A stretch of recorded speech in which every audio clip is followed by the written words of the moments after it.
Greetings, Greetings. and welcome to an episode of Living the Wee Dram. A wee episode. A quick little tidbit on why the fuck is Glenfiddich 12 so damn good. That's the question. It's undeniable.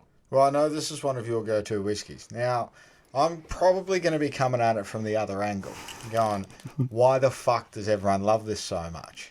But between us, we'll find out. I haven't said that.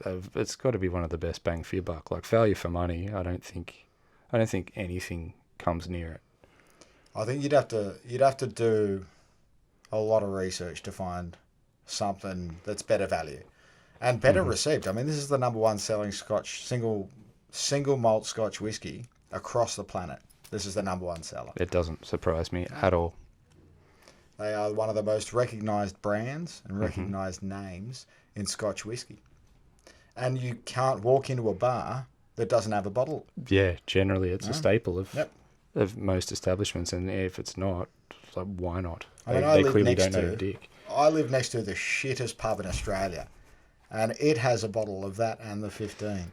Yeah. So that's saying something. I believe they got that. They got that on my Notion. I'm pretty sure I told them to get that. That was the only single malt they've got. So. Yeah. Oh, amazing. Well, where do we start? Well, the first thing I noticed, Rick, as we were pouring this brand, it's been a long time since I had a Glenfiddich 12. That bottle looks real different. It does. I was a bit surprised when I pulled this one out of the carton. That's now just off the top of my head, because we haven't prepared overly for this episode. This is an experimental Wee Dram episode. So I just realised quite quickly that it has the chiselled V in it. There's a little bit of a simplified logo. The typeface is the same. Yeah, I think cleaned up they've refined the label. stag just a wee bit.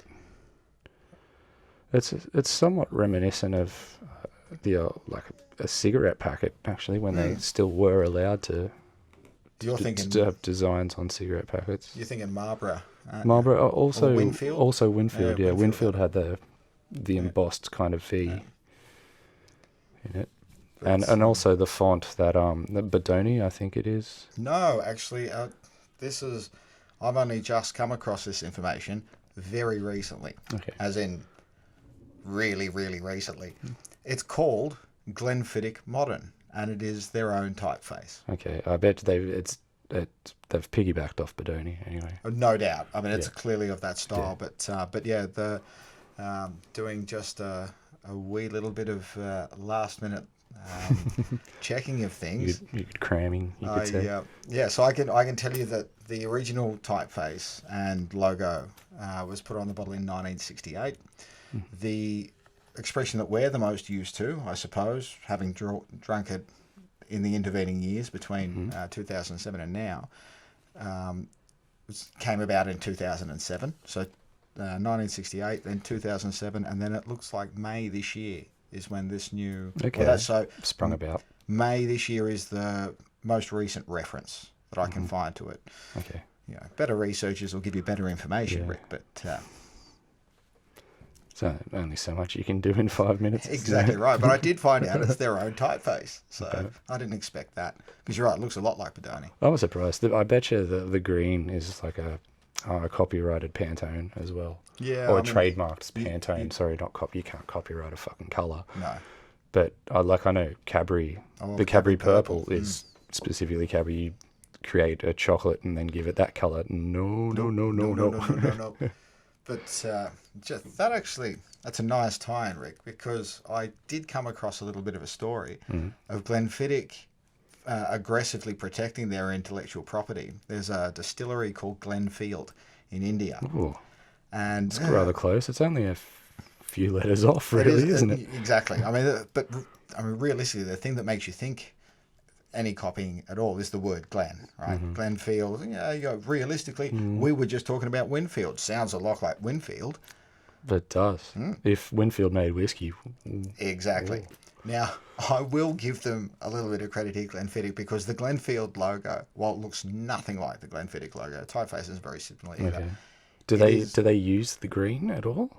Ooh, that's a good question. I don't think so. It looked I'll like have a to look at gold black, or it might be a gold green palette, but it's two little upright stags, leaning against the coat of arms kind of thing. So there was enough in there for Glenfiddich to go.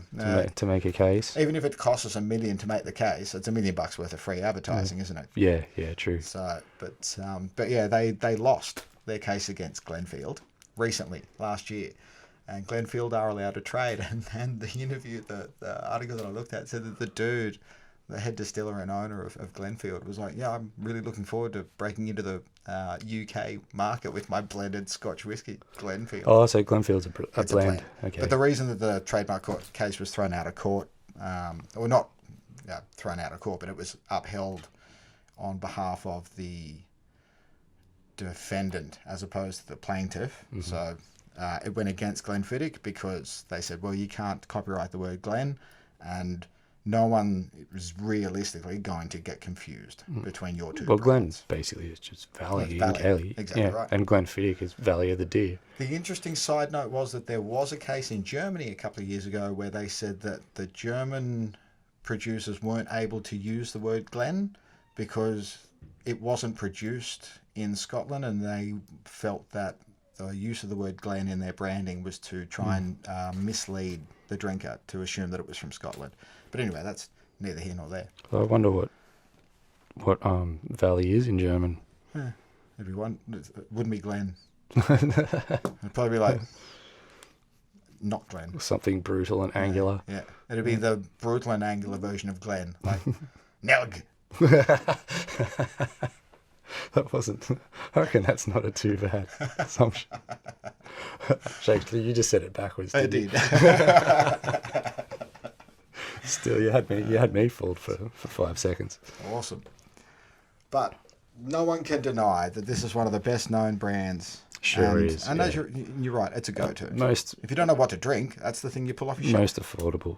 And it had been a while since I'd revisited it, actually. And actually, yeah, I hadn't had a bottle on the shelf for quite some time.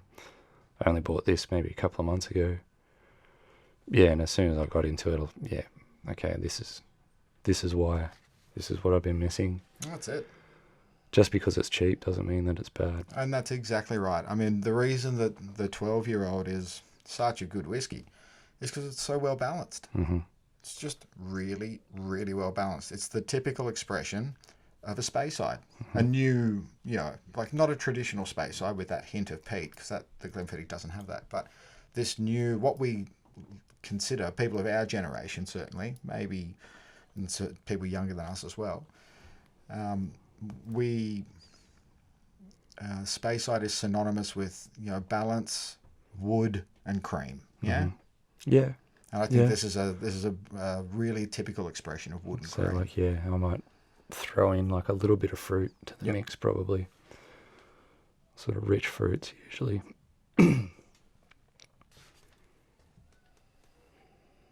Which is basically all of the above is what I'm getting on the nose. Yeah. And that's it. Like there's the wood comes through in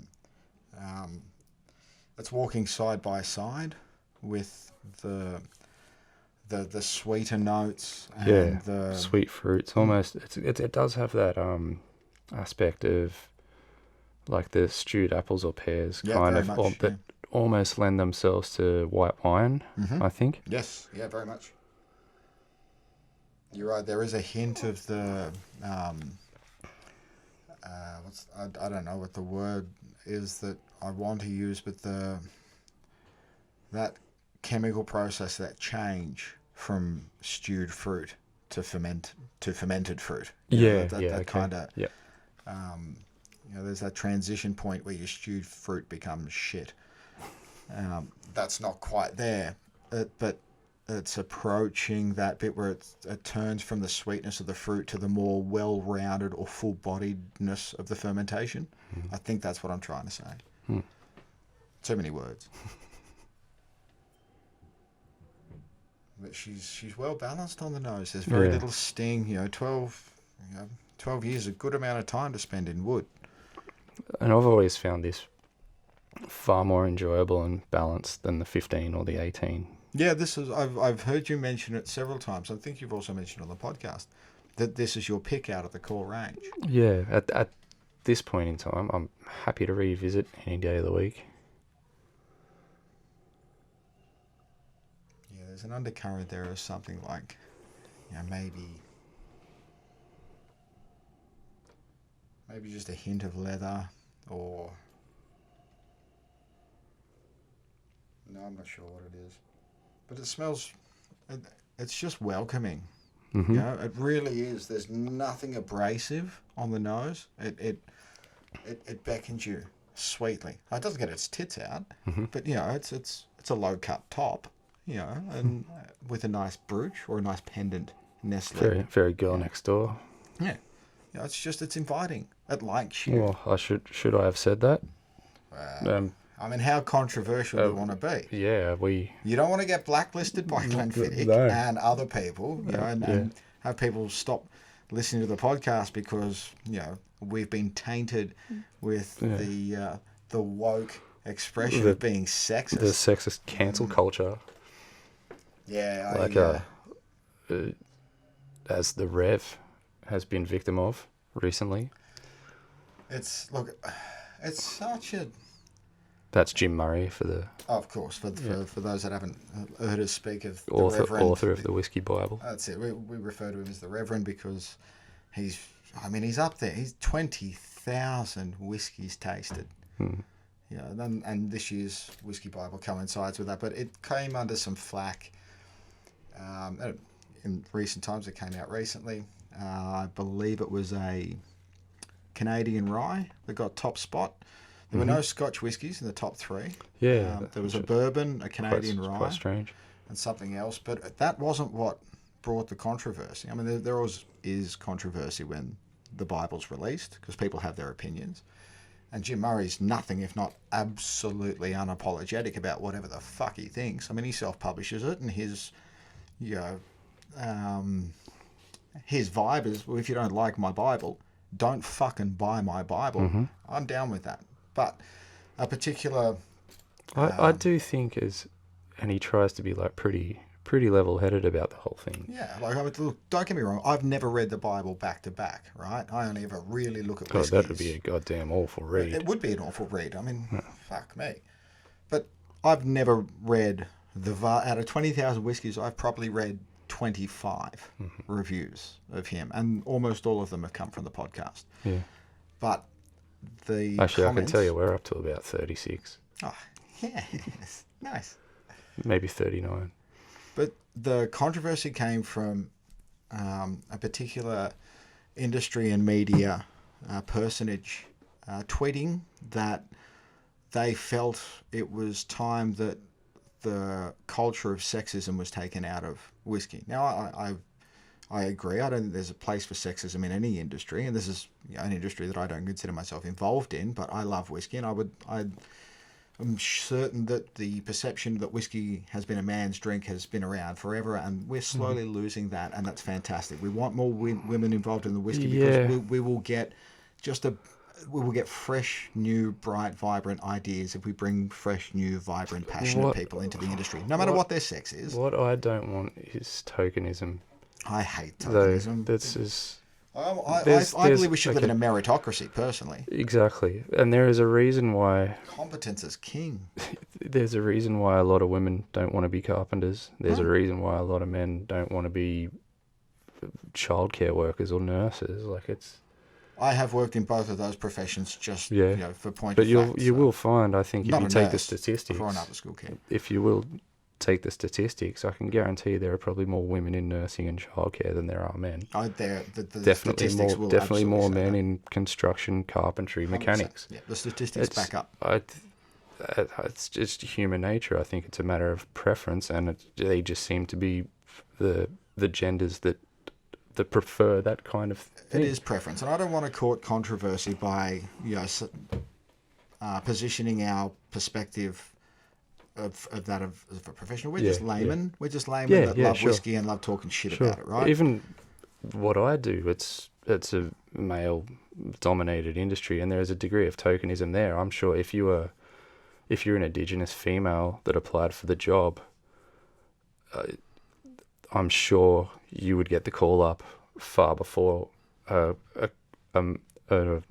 white male, regardless of how competent either is. I think there is an element of tokenism there, because it's a government sort of position. And the statistics may bear that out. Yeah. But what I don't think the statistics bear out is that, okay, well, so I don't really have an opinion on this yet because I just kind of came across it during research. But the controversy is that apparently Jim Murray's comments on several of the whiskies in this year's Bible, and apparently it goes back many, many years, are sexual metaphors, right? So one example that was brought up in the tweet was that Penderyn, the Welsh distillery, is apparently run by a group of females. Okay. And now I haven't looked into this and cross-referenced, but her example of his sexism was, and I'm, what do they call it when I'm not quite quoting?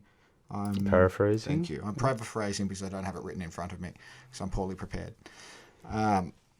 But her example was, a comment from that was, if this whiskey was a woman, I would want to make love to it all night, and then again in the morning, and then again in the afternoon, if I had the energy.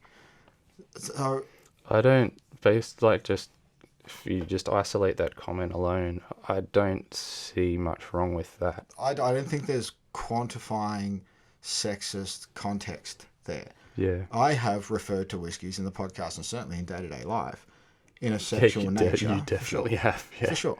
And so he was questioned on this, and he turned around and he said, look, the reason that some whiskies evoke sexual emotions or imagery in my head, so if that is, then that is how I compare the whiskey, because that's what the whiskey says to me. And I write about that in my whiskey Bible. I'm sorry if I've upset the woke, but at the end of the day, and sorry, this is all paraphrasing Jim Murray. He's like, I don't mean to upset the woke, but I don't care, because I talk about the whiskey how it speaks to me, and if they don't like it, they don't have to buy my Bible. For sure. Now, I kind of agree with that. I think that there's a reason why he has the reputation that he has. 100%. Yeah. There's a reason why you go to buy a whiskey from an online store, and quite often they'll have his rating and their own rating. Exactly. And they might, there's always going to be controversy when some dude self-publishes his own yearly Bible based on whiskey. But when when you've tasted 20,000 whiskeys, Rick, you can stand by your reputation. Yeah. Now, I think all of this by itself would have just probably not even made the article that I read. But the reason that it made it into this round of research, I'd like to read you the quote from Glenfiddich as a result of this. We at Glenfiddich fully support Becky Paskin calling time on sexism in whiskey. It has no place in our industry. Her comments have inspired us to review the partners we work with so we can be part of building a whiskey community that is more open and inclusive. It's never easy to be brave and take a stand, so thank you for this, Becky. Now, regardless of the actual content, the perception alone is that, and Glenfiddich isn't the first, they were just one of the more vocals. Several other industry partners. The Irish Whiskey Magazine acquired the sole distribution rights to the Whiskey Bible last year. They have made a statement that they will no longer be distributing the Whiskey Bible in Ireland. So you won't be able to buy a copy of the Whiskey Bible in Ireland anymore. So Jim Murray is basically... I don't think he's been hamstrung too much like that with this day and age, all the online shopping. Online shopping, exactly right. Yeah. But at the end of the day, real big outcry about... Now, admittedly, I haven't had the time to go back and look at all the comments through all the years to see if there's a pattern. And maybe there is a pattern, and maybe he needs to... Well, I don't think anyone needs to tell Jim Murray what to do. I just think people need to not overthink things so much. Yeah. A lot of people think there's a lot of subtext where there is none. Yeah, Don't look for meaning where there is none. That's it. A whiskey is sexy. A lot of them are. Yeah. Like- sex is pleasure. Whiskey is pleasure. Like, there is a reason Yes. that these two are linked. I mean, if Yeah. he was sitting there saying, and again, I don't want to, put myself It's as 'cause there's an element of but if he a was sitting there bleeding saying, this whiskey is one like a woman that I booty call occasionally. When I'm drunk, this Yeah. whiskey's great, but when I'm sober, this whiskey's just like that fat chick. That's something That more that we not would be say. okay, right? That would not be okay. But that, Oh, dude, I think we've been there before. we probably have. But we're not Jim Murray, right? We're not selling 100 million copies of the for fucking real. Whiskey Bible. Yeah, we're not selling anything, actually. We're not selling anything except Maybe fucking some dart flights. Yeah, dart flights. Jump onto livingthedram.com.au if you They want to see look the most amazing. awesome dart flights They you've really ever seen in do. your life. My darts fly better with them on. I mean, I still don't win, but that's because I'm a really poor dart player. But You won up today, though. I am. The streak has ended. So, yeah, a little bit of controversy has plagued. Yeah, it's kind of sad in a way. There's an element of the bleeding heart element to this. Look, I think I don't know enough to have a genuine opinion, but I thought it was... Yeah, based on what I'm being told, I don't know. I formulate opinions far too easily, Yeah, well, don't and then we all? change them. When even new information easier. comes to light. Exactly. Yeah. But despite the controversy, Glenfiddich will always have a place on most people's shelves. And whiskey is for everyone. If you don't like it, you don't like it. If you do like it, awesome. Come and have one with us. But I'm really getting that white wine element's really starting to rip through now. There's a lot of whiskies that you have that first sip, and it's just all the spice and heat and sting of activating taste buds with alcohol. That is so muted with this whiskey. That first sip, you can feel the taste buds activating, but there's no trauma. No, a little bit of a tang right in the centre of the tongue, Yeah, a but little bit. geez, the way that it feels down the throat, there is no sting, no burn. No. It's a very, very welcoming first sip. You get a nice bit of wood off that. And all that sort of the apple cider or the white wine kind of flavour, that's just an aroma. It's not an actual flavour. It's not on the palate at all. No. It's not at all. actually nice and woody and round, which Oh, is it's starting so- to give way to like a malty sweetness. Yep. Like, it's wood without the spice of, a first fill, where you get the wood, but the wood is almost hot. Yeah. Nice and, creamy. Yeah, so creamy. It's cream and wood. Yeah, It's cream and wood. very much so. Like, who the fuck Tiny little bit of doesn't like cream and wood? idiots, that's who. Yeah, exactly. Cretins. There is, I mean, I had as I said, it's been ages since I had a Glenfiddich 12. Mm-hmm. And I'm a wanker about whiskey quite often. I can be very dismissive, very contemptuous. And there have been many times someone's turned around and gone, "Oh, what do you think of Glenfiddich 12? I go, "It's a good entry-level whiskey. Get yourself a bottle. And then come and talk to me when you're ready to talk about something that's not entry-level," which is a testament to my poor attitude, not the quality of the whiskey, because at the end of the day, when revisited, it is I won't say it's an exceptional whiskey. It's an exceptional whiskey at its price point and availability. Damn straight. That's why I'll stand by it. Is the best bang for your buck that going around in Australia anyway. Yeah, exceptional. Yep. Now, what is it? $60 a bottle? $70 a bottle? If you're paying 70, you're getting fleeced. Yeah. I'd say you might 55 on special. 65 is the higher end of a regular price. I think. No, I'm not going to advertise another. These bits getting cut out. But not until they're actually paying us. Amen. But I agree. I absolutely agree. Bang for your buck. This is you can't go wrong. Mm-hmm. If you are looking to get a gift for someone, they like whiskey, you don't know what they like, you don't want to spend too much money, you can't go wrong with this. Yeah. You can Although not you go should wrong with it. first find out whether they like whiskey with an E or whiskey without an E. Oh, I mean, of course you should. And for the uneducated listener out there, basically think if the country has an E in its name, then the whiskey will have an E in it. And if it doesn't, then the word whiskey will not. So, Glenfiddich comes from Scotland, doesn't have an E, whereas an American, usually far, far different, usually grain-based, a lot of corn, quite a different taste and process even. Yeah, they've got an E in their name. I found it interesting to note, I don't know where I read it, but rye whiskey is obviously spelt with an E because rye has an E in it. Most rye whiskey is produced in either Canada or America. Yeah. If it's a rye whiskey from America, it will definitely have an E.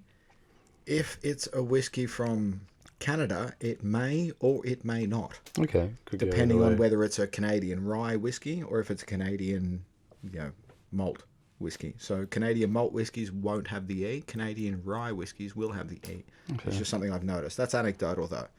That's neat. That's something I hadn't noticed. I think I do have a Canadian single malt. We should both have a bottle of the. I can't think of what it's called, but it's got a glass stopper. Correct. Yeah. West something. No, Westwood. That was from Oregon. That was the That's X-red wine. that's a North American single malt. I can see it in my head. I can't remember what it's called. Yeah, I Anyway, know. we I think it digress might again. start with S. Yes, it does. Something Bay, something Cove. Yeah, possibly. Not. We're digressing Yeah, once again. not terribly important right now. I've got a tiny other little Glenfiddich tidbit that Yeah, bring it. kind of relates. Bring it. Oh mate, Trumpy Wumpy. Yeah, you're right. We'll just cut that bit out. The, I suppose, still current American president. Oh, sorry. Yep. But That's who I thought you might have meant. yeah, there was no need for the Wumpy. For fuck's sake! What is this? Old Dotro. It's fucking it's preschool Trumpy Wumpy. I went straight to the fucking. I was gonna say the Tiddlywinks. What are the Teletubbies? I went straight to the Teletubbies. I don't actually. I don't know. No, I gave you I think nothing. there's a Tinky Winky. Yeah. No, I gave you nothing, but that's okay. We're just going to start that again. Yeah. So I do have one. I do have a little Glenfiddich tidbit that's kind of topical, if you'd like to hear it. Of course, always.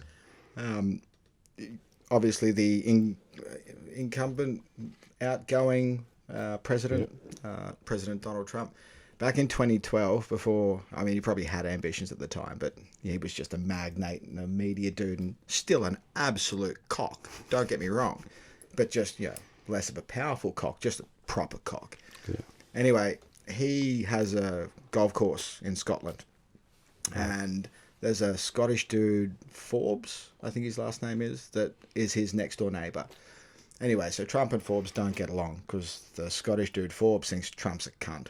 And, he's not wrong, is he? There are a lot of people backing on that, yeah. I mean, anyway, so Forbes won the Glenfiddich Scotsman of the Year award in 2012. I believe it was 2012. That was the date of the article. I believe Jim Murray also won a Glenfiddich award once upon a time. He did, yeah. He won't get another one. He won't get another one. But so this dude Forbes, who I don't know much about, Scottish billionaire, wins the Scotland awards by Glenfiddich, Scotsman of the Year award, right? So it's people that drink Glenfiddich get online and vote for this dude. Okay. So this dude wins. Trump goes on to Twitter. Surprise, and goes... He's ham-fisted. And says, this is an outrage. The Scottish people should feel... Obviously not in this drawling Australian accent, but I'm not going to try and do the Trump accent. But he basically said that there's an outrage. It's been fixed by Glenfiddich, because they know that me and this dude don't get on. That the Scottish people have been, they've been cheated.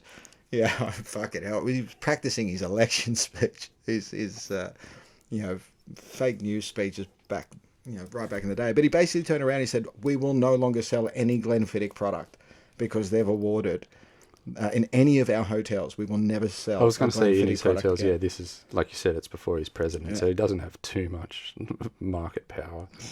No, not at all. But, and this is years ago, I don't know if they If I still had don't. stayed there, I would have Yeah. Requested a Glenfiddich. Fucking oath. I think everyone should just request Glenfiddich. Because his reasoning was that they had given him the bit to piss him off because he was making his own signature brand of single malt whiskey that would only be served in his hotels.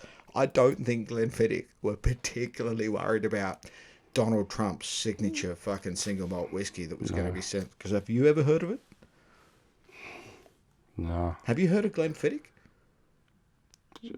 Probably the first. I have a feeling this was the first single malt I ever bought. Now, I think it might have been one of the first single malts that I shared with friends, but as we've mentioned earlier, in early episodes, I had one of those 6 classic malts tasting packs that got me into single malt Scotch whiskey, and my love out of that was immediately Lagavulin. The Glenfiddich doesn't appear in the 6 classic malts. I think the Speyside. I think the Cragganmore. Cragganmore is the Speyside representative there. But I'm pretty sure the Glenfiddich was the first bottle that someone opened, and we sat around and had a bottle. Yeah. Because it was affordable. I couldn't go out and buy a bottle of fucking Lagavulin. It was $100 at the time, and that was 20 years ago. Well, that's it. This is half the price of that. Exactly.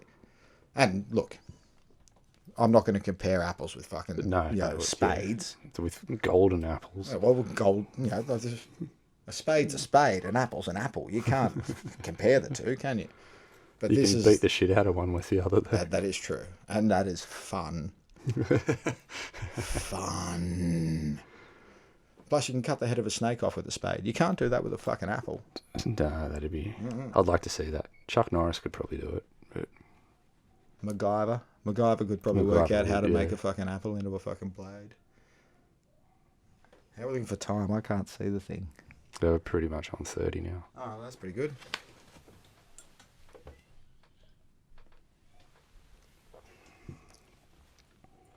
Yeah, for a $60 bottle, this is getting a pretty good number. Mm-hmm. I mean, some of the $180, $200 bottles we've reviewed have gotten fucking terrible numbers. Yeah. I also think that I'd have to add a drop just to... Just for shits and giggles, yeah. That's fair. I mean, look at how much I've drunk already. Like, it just goes down so fucking easy. It's so smooth and creamy. Yeah, no, you don't have to be a whiskey drinker to appreciate this whiskey. I don't think it's going to need much water. It runs at a pretty weak 40%. That might have something to do with how smooth it is. Yeah, you could be right. Yeah, it is only 40. I always assumed that it'd be around the 42 to 44 mark. I didn't think it was a 46. Yeah. Because there's no burn to it. You know, this is honestly one of the best balanced whiskies you can get for under $80. Yep. And it's got an age statement on it. I mean, come on, you can pick up a bottle of Talisker for about the same. It's 10-year-old. It's nowhere near as well balanced. Mm-hmm. Oof. Yeah, well, nice. You rein that in real well. I'm proud of you, bro. So I was actually sort of love that how the caramel kind of has come out now. The cream has sort of turned to caramel a bit. A little bit bitey. Or is it the wood? A little bit bitey though, isn't it now? A little. I didn't add too much.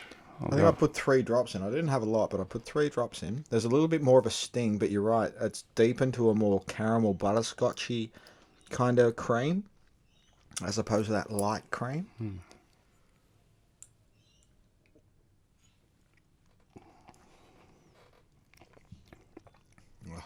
Yeah, that's nice. It's just become caramelly creamy with a nice bit of sort of earthy, grassy wood. This is amazing value for money. Agreed. So if you were to give it a number, what are you thinking? Well, I'm going to try and stick with taking 7s out. Because I reckon this would be a easy 7, right? You'd go straight for 7s on it'd be a 7 point something. So I think it'd be the higher end of that. Yeah. That's what I reckon. So I reckon, and this may sound ridiculous, But I reckon this is a pretty easy 8. Yeah. I reckon it's probably a flat 8. I might give it the extra 0.1 for just being so fucking commercially available and yet not shit. You know, like Jim Beam, right? So commercially available, shit. Just absolutely terrible, rough as guts. The worst, I don't know, maybe Woodstock gives it a run for its money. But I mean, you open a bottle of Jim Beam. Now, we're not bourbon drinkers. This isn't a bourbon podcast. But you open a bottle of Jim Beam and a bottle of Booker Nose, and you pour a dram of those together, you will throw the Jim Beam at the closest useless cunt you can see. Because that is all it is good for when you hold a decent glass of bourbon in your hand. A Booker Nose Can't is even decent. power a lantern with it. No. Booker Nose is decent bourbon. So it would be reasonable to expect, based on that there is a range of 12-year-old entry-level single malt Scotch whiskies around that $50, $60 mark that are shit. This is not one of them. No. There probably is. And we might even do a whole podcast on them. Because, hey, I love telling people things are shit. But I also really like saying things are really good. And this is... Yeah, fuck it. You brought me on side, Rick. I started this episode thinking I'm going to be sitting there going, yeah, it's a good whiskey, but I don't think it should have the reputation that it does. I've ended this episode thinking, no, this fucking dram deserves to be on every shelf in every bar in the country. I've recommended it. 2 people are asking me about Christmas gift ideas, like whiskey Christmas gift ideas, and that's this straight up. Cheap, awesome. It was right in the price range. Yep. And special shout out, my brother, Dan, did actually send me a text a few weeks ago going, would you consider doing Glenfiddich 12? I just think it's such a good whiskey for people that don't drink whiskey. So shout out, Dan. Yeah, this is, okay, if you don't have if you haven't got a fucking greenback in your pocket and you can't lash out for a Glen Scotia 15. No, this is the one. This is, Yep, absolutely. Well, yeah, you're going to get change. You're going to get enough change for a few Glen cans. Exactly. Exactly right. You could actually do your own little gift set. I'm sure they probably do gift sets all over the place. And look, and if you it's your father-in-law or your girlfriend's dad that you're trying to impress a little bit, grab a 15 or an 18-year-old. They're no worse. They're a little bit pricier, so you'll get a little bit more kind of, oh, gee, you got me an 18-year-old. I still think I'd managed to pick up a couple of bottles for the 18 under $100 each. There you go. So if you're trying to impress a little bit with the gift, maybe you look at a 15 or an 18, but you're not going to see the kind of difference between the 12, 15 and 18 in Glenfiddich that you do in other expressions, because all of them are fucking good. Like, these guys do their shit real well. Oh, yeah. Well, they've been doing it since 1887. Diageo, they pick up companies that are winners. Exactly. And they make them flagships. And that's exactly why Glenfiddich is a Scotch whisky flagship. Because it's fucking good. Well, my gut instinct number was, I just went straight to an 8.2, and I don't think I'm gonna change my mind on that. Yeah, like I went straight to 8. I'm gonna give it the extra 0.1 for being not shit, when the reasonable expectation would be for it to be shit, but it's so not shit that it gets the extra 0.1 for sure. This is an 8.1, and I will, this is bold, but I would be very surprised in the life of living the dram that you ever find another 12-year-old bottle for under $60 that gets those kind of numbers. Rev time, which you're not going to find in the 2022 Bible. You are not, and just quietly, we will not be boycotting Jim Murray's Whiskey Bible, because even though we may choose to not read out certain segments of it, that's our choice. Just like it's your choice to buy it or not, it's not our responsibility to tell him what to fucking write in his fucking book. Would you tell Stephen King that he's not allowed to write a line you don't fucking like? No, you would not. I'd tell him to stop writing himself into books. Well, yeah. Look, all authors are wankers to some degree or another, right? But this, man, if you write, especially if you self-publish, You can say whatever the fuck you want. You know, he's not out there trying to offend people. He's not trying to degrade women. He's just trying to communicate to you and me, in his words, the whiskey. That's all. Well, he's given an 85.5. I think that's very deserving. Agreed. A malt now showing a bit of zap and spark, for sure. Mm-hmm. Even displays a flicker of attractive muscovado sugars. Yes. I'm going to say that again, just for the sake of the edit. Even displays a flicker of attractive muscovado sugars. Nice. Simple, untaxing, and safe. Perfect. Those are... Yeah. Absolutely perfect. That is exactly what this malt is. Yep. Simple, untaxing, and safe. After 20,000 malts, you can fucking, you can condense everything that we just said into 3 fucking words. No, I respect that. Beautiful. Besides, there are legitimately whiskies I've wanted to make love to because they make me feel so good. I don't think I'm sexist, and I don't. Not at all. I don't know why. I think we can go too far sometimes, and I don't think Becky is going too far. I think the perspective from a woman must be so different from the perspective of a man, right? Quite often, men read things like this and go, oh, that's a bit silly. It would be completely different when you are dealing with the kind of things, the mindless things that we don't even pay attention to, that dominate certain industries. And I think that there is a very good chance that this is a particular, like the racing industry and like the hospitality industry and like, a lot of industries that have been patriarchally dominant for such a long period of time. But I think, yes, we do need to change. I don't know if that's a matter of sexism. And that's what I disagree with. I don't think it is sexism. I think it's just a matter of slow change. But it's also slow change. I mean, you can't just be an 18-year-old chick and go, right, that's it, I want to be a master distiller. You got to work in a fucking distillery for 20 fucking years to be a master distiller, right? Yeah. Dr. Rachel Barry is a really good example. She didn't just rock up one day and go, hey, I'm a chick, let me fucking blend your whiskey. Yeah. Fuck no. She worked in every distillery she could get a job in and fucking has become a master blender in her own right. Mm-hmm. And you have to be to follow Billy fucking Smith. I'll tell you that much. I don't know if it's sexist or not. I'm not qualified to have opinions like that. But what I can tell you is that, if it offends you, just don't fucking read it. Yeah. Like our podcast. If it fucking offends you, we're not going to fucking stop doing it. You just have to stop listening to it. Simple. I don't know. Makes sense to me, Rick. I think you've said it best. Fuck me. I left nothing in the glass. I'm going to feel free. I'm going to have to. It's just not right not to. I think we've got a slancher with something in the glass. I can't, I'm pretty sure that's illegal in some countries. And if it isn't, it should be. It is in the studio. Cheers, fuckers. Fucking Do yourself a favour. The best $60 to $65 you'll ever spend. And let us... Well, sorry. And if you get change from 60, you've... outstanding. Fucking oath. And let us know what you think of the new format as well. We're always open to listen if anyone has anything to say. I've said before, we'll buy it. Fucking oath. It'll be fun. Slancher good people.